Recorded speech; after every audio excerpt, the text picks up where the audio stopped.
un programa especial. Le hemos denominado Solo para Aspirantes. Y me van a decir ustedes de qué se trata. Bueno, el tema político frota en el ambiente. Y del otro lado, habrá gente que empiece a darle comezón el asunto, porque el tema político nos ha inundado desde hace varios meses. Habrá gente que se interese y habrá gente que diga otra vez.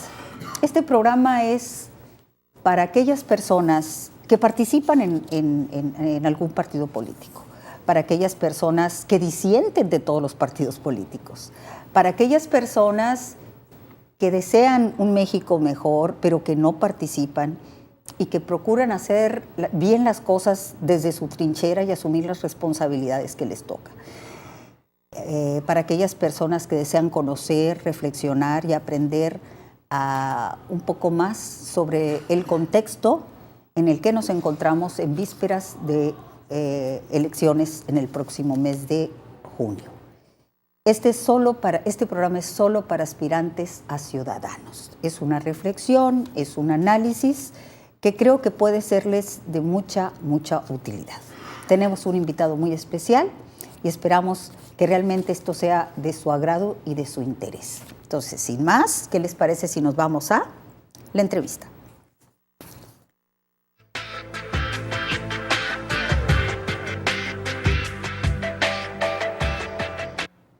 Esa es una de esas ocasiones en que se siente uno muy honrada con el invitado que nos accedió a acompañarnos en este espacio. Muchas gracias, doctor Alejandro Covarrubias, por acompañarnos. Betty, como siempre, tú tan amable, el honrado es tu servidor y gracias por tenerme aquí. A ver, Alejandro, mucho que hablar a propósito de lo que viene, pero la ocasión previa ahí que platicábamos, creo que para poder nosotros determinar y analizar los detalles finos de lo que será la elección del 2015, habría que considerar ahora sí que los detalles más trascendentes de la elección anterior. ¿Qué elementos son los que tú consideras que debíamos nosotros de recordar, ¿no? Que van a tener, digamos, algún tipo de impacto en esta nueva elección? Sí, sin duda es una idea bastante buena la tuya, porque el pasado cuenta. Seguro. El presente se construye sobre un pasado. Así Lo es. que somos, nuestras imágenes y nuestros ojos tienen una vista atrás que nos retrata y nos proyecta hacia el presente y a veces nos alcanza hasta el futuro. Yo creo que esto es válido para la situación política y los procesos a los que vamos a asistir. Recordando que lo que hoy tenemos es elecciones intermedias en el país. Así es. Sumamente importantes. Y elecciones para todos los niveles de gobierno en el caso de Sonora. Entonces, las elecciones intermedias son justamente eso, son un corte, así para decirlo rápidamente, de caja de un gobierno. Esto es lo que le va a ocurrir al presidente de la República y al ejercicio de estos que van a ser sus primeros 3 años, como lo fue hace 3 años para el gobernador Padres, y hoy ve que ese pasado seguramente le va a alcanzar, porque lo que vamos a tener en junio, en el caso de Sonora, es ni más ni menos que el día del juicio. Yo lo denominaría de esa manera, en donde el pasado lo ha alcanzado y vamos a ver cuál es el saldo, y ni más ni menos, ni una palabra más, ni una palabra menos, el juicio de los sonorenses sobre lo que ha sido su gobierno. Alejandro, en este planteamiento primero que tú haces, ¿qué podríamos decir de las elecciones, de las elecciones del 2012 a nivel federal, en la elección presidencial? ¿Qué podríamos decir? ¿Qué toques distintivos tú podrías considerar a propósito de esa elección? En el poco tiempo que tenemos, porque hay muchísimas cosas que platicar y tú lo sabes muy bien, Betty, yo pondría los trazos del retrato de esta manera. En primer lugar, el 2012 lo que vimos es que al PAN se le acabó en 12 años su alternancia. Sí. Fue en efecto entonces un juicio muy severo de los mexicanos que les dijo no más.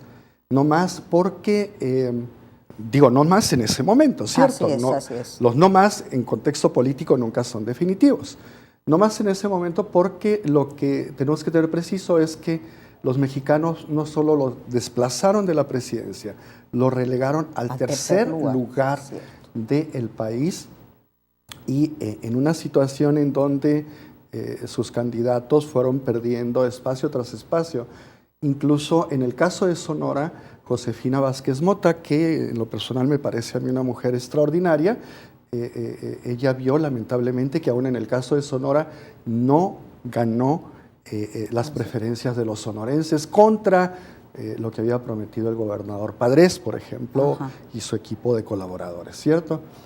Entonces fue decir de los mexicanos, como experimento ya está bien.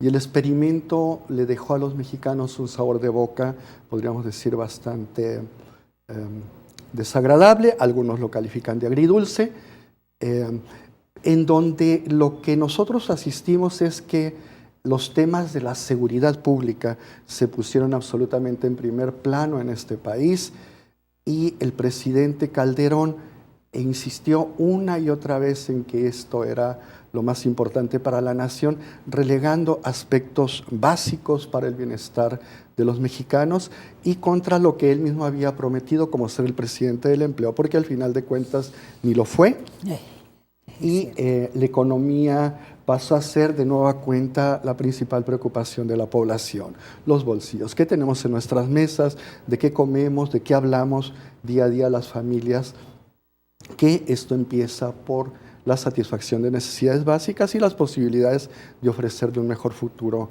a nuestros hijos. Y en el caso de la elección del 2012, en esa evaluación que significó para Guillermo Padres. Fíjate, yo he escrito un artículo que precisamente en este libro está y lo hemos publicado. Y en ese artículo yo hablo de algo importante, este se llama Las elecciones 2012 en Sonora, precisamente, Betty, tú lo conoces bien, y hablo del Sonora de la carterización de la política a el fin de la era de crecimiento del PAN. Desde el título trato de ser descriptivo de qué es lo que yo encuentro. Y en efecto, yo traté de ver el 2012 otra vez, como tú bien iniciaste, en una perspectiva histórica, porque podríamos ver la fotografía y de pronto engañarnos, pero yo vengo rastreando los procesos electorales desde el 96 en el caso de Sonora. Caray. Entonces te estoy hablando prácticamente en ocasiones de 2 décadas de estar estudiando números, evoluciones, transformaciones. Y lo que encontramos en el 2012 es que en tendencia histórica terminó la era de crecimiento del PAN en Sonora. El PAN venía creciendo en varios frentes, con altibajos, la política siempre está altibajos, pero no nos debemos de engañar. El enfoque analítico y la buena vista va más allá de ver los momentos de coyuntura para establecer tendencias que llamamos estructurales. Entonces de esto estoy hablando. En tendencia estructural, el PAN dejó de crecer en Sonora y yo anticipé entonces, hoy lo reafirmo, que asistiríamos al declive del PAN y al despido del PAN de las posiciones claves en el ejercicio de gobierno. Esto, en primer lugar, en el caso del 2012, fue con la pérdida del Senado. Los candidatos del PAN perdieron y del gobernador perdieron. Incluso los votos que ganaron son votos sumamente menores en ocasiones que los obtenidos 10, 12, 14 años antes. Incluso en el caso se puede analizar de diputaciones federales, locales y de ayuntamientos. Porque, por ejemplo, aún en donde ellos parecen ganar, si nosotros ponemos la perspectiva histórica y otra vez tomo los votos de 10, 12, 14 años antes, son menores. Entonces, anticipamos que esto va a ocurrir. Como creemos que al presidente Calderón le tocó despedir el crecimiento del PAN a nivel nacional y anticipar que vendría una crisis. Eso es lo que decía yo hace 3 años. El presidente Calderón le toca recoger el desdibujo de lo que vino a ser el PAN en el ejercicio de gobierno contra los 70 años de creación de una alternativa política de sus fundadores, de sus motivadores originales, con grandes sueños de democracia, de humanismo y de transparencia para este país, alentados por una vena realmente de honestidad a toda prueba. El presidente Calderón termina con esos desfiguros que acaban aquellos sueños y anticipamos que lo que iba a ocurrir en el PAN sería una época, cuando termina una época de crecimiento de un organismo político, Betty, viene una época de disputa por el poder, una época de crispación entre grupos, que es así, puede sonarnos la imagen fuerte, pero es como vamos tras los despojos o lo que queda. Y entonces las luchas se hacen intestinas, acerbas, muy agrias. Muy agrias. Eso es lo que tiene el PAN hoy día. Eso es lo que vamos a ver que le va a costar grandemente, primero en la esfera nacional, al PAN, porque asiste tremendamente dividido. Ahorita se están disputando la dirigencia.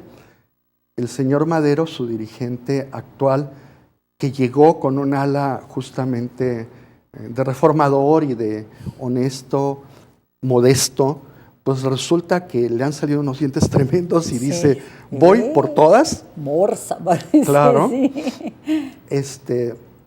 Y claro, entonces no es solo la dirigencia del PAN, ellos ya están pensando el 2018. Y esto nos regresa también la imagen siguiente. Los partidos políticos crecientemente transmiten al país que justamente a cada momento no terminan de acomodarse en un sillón cuando ya están pensando en el siguiente. Y esto, bueno, este es otro tema de conversación que nos deja la población y que podemos esperar. Y es todo un tema del que tenemos que hablar después, Alejandro, definitivamente. Muy bien, entonces, de todo esto que tú bien planteaste antes de la elección del 2012, ¿qué sucede ahora para el 2015? ¿Sí? Muy bien. Entonces, de nueva cuenta, vamos a plantearlo de esta manera, vamos a partir del escenario nacional. En el escenario nacional, por tanto, tendremos un plebiscito del ejercicio de Peña Nieto a la mitad de su gobierno. Y ese plebiscito se antoja difícil. Bastante. Se antoja difícil porque hay muchos fierros en la lumbre del gobierno de la República. Ayotzinapa sigue contando grandemente, pero también estos problemas que tienen que ver con la transparencia en el ejercicio del gobierno y que, para decirlo en términos económicos, tú debes de recordar esto, Betty. Hace unos días estuvo en la Ciudad de México el presidente de la OCDE y presentó esto que hace con todos los países miembros de OCDE, del cual es parte México. Esto es muy honorable porque OCDE son los países líderes del mundo. México ya está ahí. Y entonces esto que es presentar los cortes país por país le tocó a México y viene el presidente de la OCDE. Entre paréntesis, orgullosamente es un mexicano. Así es el señor Gurría, el doctor Gurría. Es un tipo extraordinario que combina academia, un gran perfil académico con un gran perfil de funcionario público. Bueno, y el informe de la OCDE, que es un organismo internacional, dedica poco tiempo a hablar de los indicadores económicos, etcétera, y dedica el principal tiempo, que esto no es común en la OCDE, a hablar de asuntos políticos y de transparencia en México. Para resumir, el gran reto de México y el gran plebiscito de México será: México es capaz de avanzar con su presidente hacia un Estado de Derecho en donde se respeta la legalidad, en donde el ejercicio de las leyes está absolutamente por encima de individuos y de grupos, sí o no. Esto es lo que tendremos. Y ese mismo plebiscito va a alcanzar a los sonorenses y va a ser particularmente dramático en la evaluación del gobernador Padres.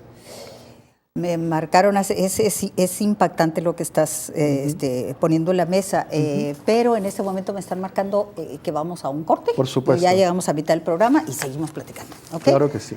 Tenemos un corte comercial, no se vaya, estamos en Segunda Mirada.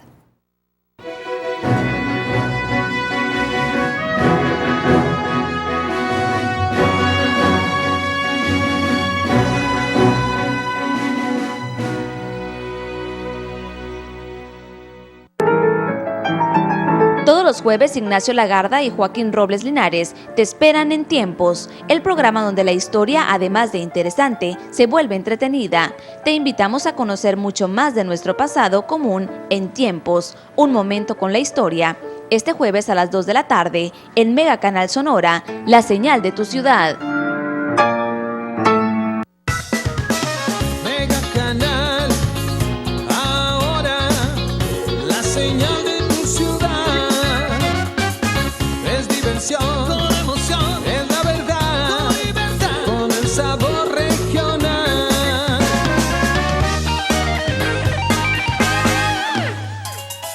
Es diversión, con emoción, es la verdad, con libertad, con el sabor regional.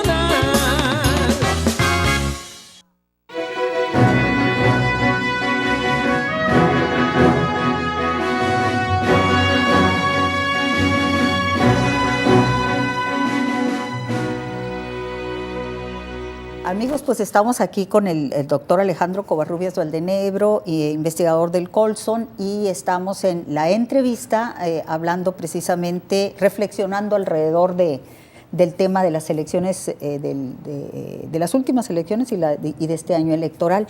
Pero nos decías, Alejandro, este asunto, nos recordabas esta presencia de Gurría en nuestro país.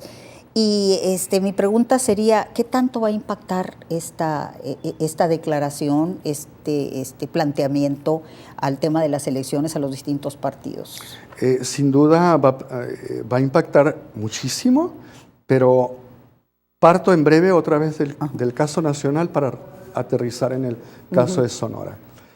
Si nosotros vemos una situación adicional que suman hoy los partidos políticos, es que todos ellos tienen señalamientos o tienen explicaciones que deben a la ciudadanía en un u otro ámbito. Por tanto, es un escenario complejo. Ciertamente, en principio, en apariencia, más complejo para el PRI nacional por ser gobierno. Sí. Y segundo, porque 9 de las gubernaturas que se van a jugar, 6 son de ellos. 2 son del PAN, justamente en este norte muy norteño nuestro, Sonora y la Baja California, y una es del PRD, que ya no sabemos qué es el PRD. Estamos de acuerdo. Ni qué es del PRD, ¿no? Ajá, sí. Entonces, recuerda lo que te decía, y lo pondría de esta manera. Un elemento fundamental para lo que ocurra en junio es la unidad con que lleguen los partidos en medio de estas complicaciones. El PAN está no solo desdibujado, sino tremendamente problematizado.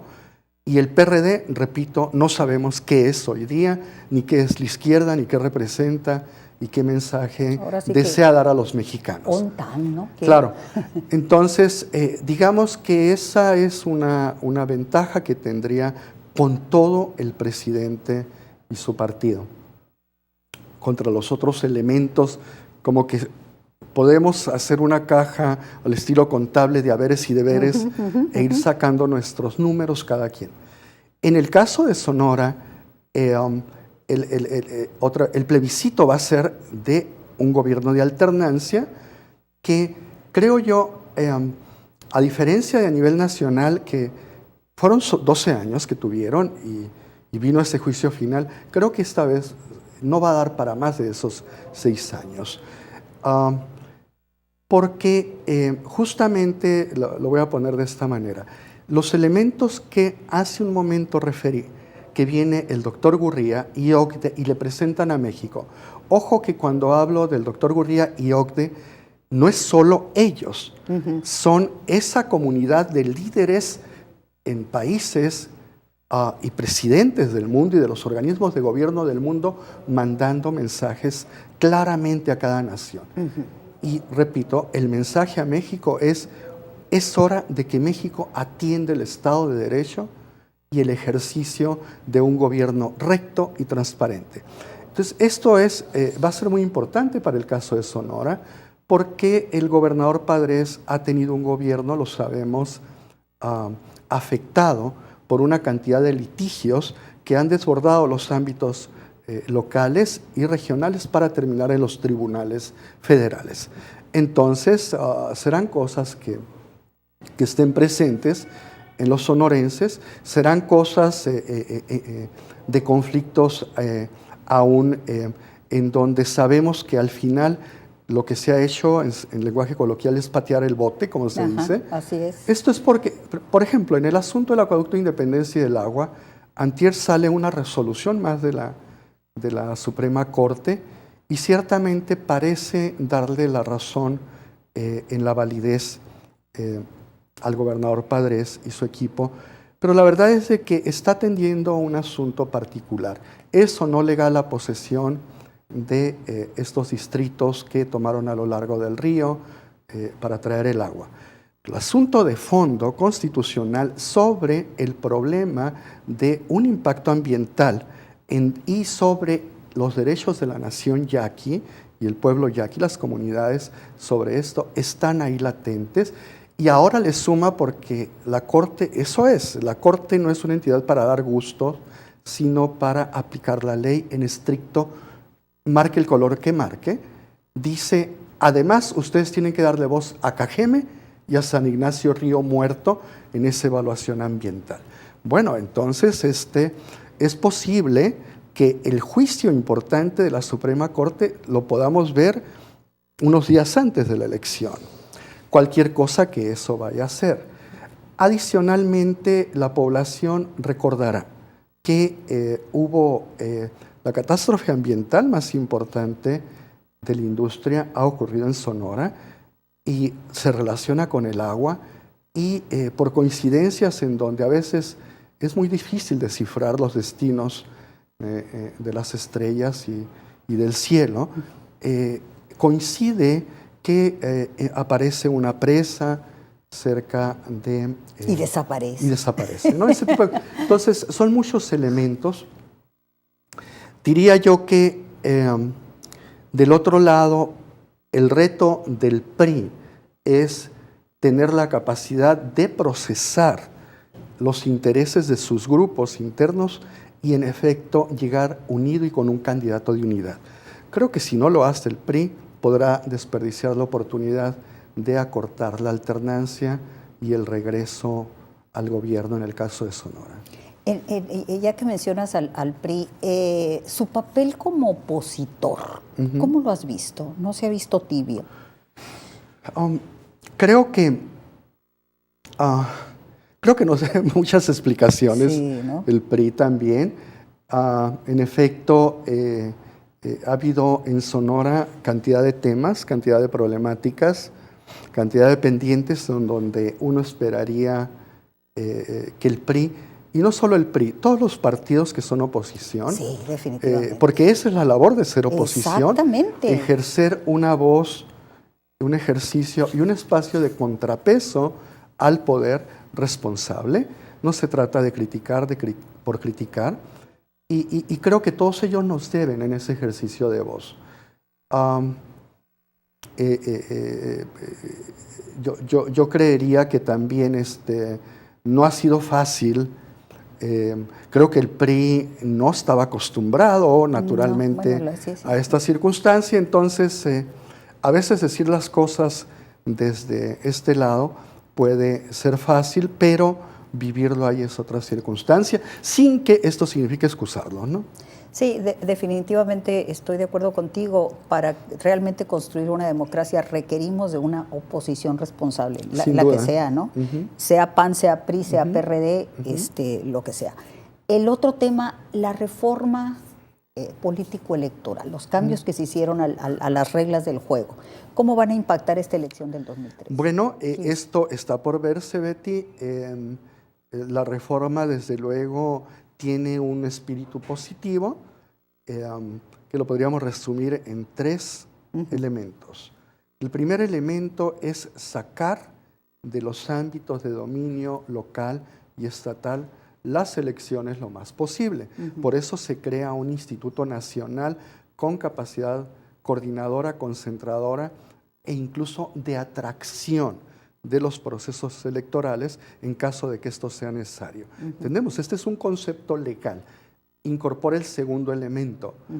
El segundo elemento, que es poner más capacidad para controlar el ejercicio de los gastos de campaña, y de forma de que si cualquier candidato o partido o grupo en campaña viola esto o atrae recursos de forma indebida, podrá desde declarar improcedentes, nulas, hasta atraer la elección. Y el tercero es esto de las candidaturas ciudadanas. El tema es, vamos a ver cómo funciona. Pero algo importante, Betty, por anticipar, es que no habrá ninguna razón para que este instituto y estas instancias, su réplica local, nos hagan una mala elección. ¿Por qué? Y eso es importante, digo, recalcarlo para los espectadores que nos ven y los grupos políticos que nos ven. Porque como nunca se tienen recursos para hacer las cosas. Quiero decirte, o quiero subrayar, el INE le cuesta hoy a México en esta elección más que el promedio de estados de la República. ¿Se entiende lo que estoy hablando? El INE viene y las elecciones nos van a costar alrededor de 35 a 40 mil millones de pesos. ¿Podemos dimensionar eso? Lo podemos dimensionar de muchas maneras. Por eso, mi manera más económica es decirte, el gobierno mismo del estado de Sonora se acerca a ese presupuesto. Y el gobierno de Sonora es uno de los gobiernos ricos en México, ¿tá? Entonces, los organizadores de elecciones en este país tienen más recursos que la gran mayoría de estados pobres de México. No tienen ninguna excusa para entregarnos un mal resultado. O será, y que caiga sobre la responsabilidad de cada uno de ellos, lo que va a ocurrir, porque en medio de tantas necesidades de este país, de tanta población pobre, de tanta población con problemas para salir adelante en el día a día, no se vale que de ninguna manera, con lo que ganan y lo que va a costar, nos entreguen mal resultado. Tu posición respecto, creo que ya nos están despidiendo, creo que se nos acabó el tiempo. Bueno. Qué sutiles para decirnos las cosas. ¿Así? Alejandro, me surgieron ahí 2, 3 temas. A mí me gustaría dejar la invitación abierta para que, bueno, estamos en periodo de decisiones, ¿no? Claro. Hay cosas que van a resultar pronto. Para hacerte una segunda invitación y seguir Encantado. platicando. ¿Cómo no? Con realmente gusto. Me daría mucho gusto. Pues parte de la intención de este programa es aportar nuestro granito de arena para construir ciudadanía, que creo que eso es lo que estamos requiriendo, ¿verdad? Sin duda, y desde esta parte del mundo académico apreciamos mucho estos espacios y este tipo de esfuerzos que tú encabezas, Betty Estrada. Muchas gracias. Gracias a ti. Y bueno, amigos, pues se nos acabó el tiempo. Esperamos que esto le deje mucho material para reflexionar.